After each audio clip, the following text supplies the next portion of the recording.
Let's come on to policing issues. And Vanessa, we'll start with you and the recent efforts by the Metropolitan Police to, shall we say, dox people that have been at the various Palestine protests.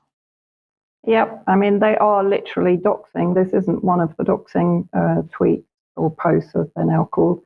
But they have actually been photographing people and then asking the public for information on those people so that they can further investigate their alleged offences. So this tweet by them in the last couple of days, the pro-Palestinian protesters set off from Bank Junction. As the march formed up, officers identified a man with a placard making comparisons between Israel and Nazi Germany. He's been arrested on suspicion of a racially aggravated public order offence. So let's have a look at this. There were a number of placards that were picked up by the Metropolitan Police as being offensive. This image is of civilian captives of the IOF inside Gaza. They were kidnapped from inside displaced people, refugee centres, schools and areas where they had taken shelter from the bombing in the north in particular. Many of them have been identified as civilians, as teachers, as local businessmen, journalists. More than 86 journalists have been killed since October the 7th by the IOF forces. And I just started to look into it. Many people were tweeting out various images relating to the image that you've just seen. But I actually looked at this on the Holocaust Encyclopedia, which talks about public humiliation, which I think, it can be compared very easily to the scene that you've just seen inside Gaza.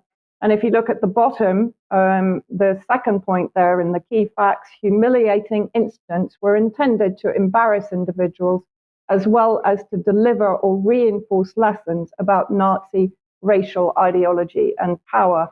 Well, I struggle to see why it is not justified to make that comparison. And a recent article in Mondoweiss, an Israel-based media outlet, entitled, "I used to think the term Judeo-Nazis was excessive. I don't any longer," by Jonathan Ophir. It's an opinion piece. He talks about the late Professor Yeshayahu Leibovitz applied the term Judeo-Nazis back in the late 1980s when he referred to former Supreme Court Judge Meir Landau. He then says that basically at that time he thought it was a moral exaggeration. It was bad. Palestinians were being tortured systematically, but somehow I thought we're not quite as genocidal as the Nazis. And then he says, but today I feel differently. Yesterday, Jerusalem's Deputy Mayor Aresh King tweeted a photo of over 100 naked Palestinians who were kidnapped by the Israeli military in Gaza, handcuffed and sitting in the sand. There are reports that many were actually buried in the sand for some time and were then extricated. They were not left there until they died, but they were basically abused, tortured. King wrote that the IDF is exterminating the Nazi Muslims in Gaza and that we must up the tempo. If it were up to me, he added, I would bring 4 D9s, bulldozers, place them behind the sandy hills and give an order to bury all these hundreds of Nazis alive. They are not human beings and not even human animals. They are subhuman, and that is how they should be treated, King said. He ended by repeating Netanyahu's biblical Amalek genocidal reference, eradicate the memory of the Amalek, we will not forget. And then if you think that this only began from the 7th of October, Eva Bartlett, a journalist, a colleague of mine and a dear friend, put on her Telegram channel today her experience, I think, back in 2008-9 of similar goings on inside Gaza. And this was on 10th of July 2023 by Save the Children. Stripped, beaten and blindfolded, new research reveals ongoing violence and abuse of Palestinian children detained by Israeli military.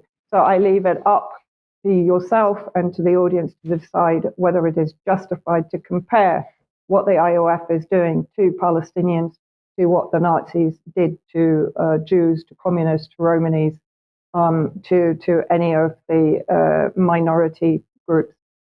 And therefore, to compare whether it's appropriate for the Metropolitan Police to be doing what they're doing. What's your view on that? Well, I think the area of anything that's deemed to be aggravated, particularly when it concerns race or religion, is very difficult. For police to interfere and therefore determine whether or not that is the case is endlessly problematic. But it's also one of those very subjective pieces of legislation which is open to so much abuse, both by police but also by people who are portraying themselves as victims. Okay, so sticking with the police then,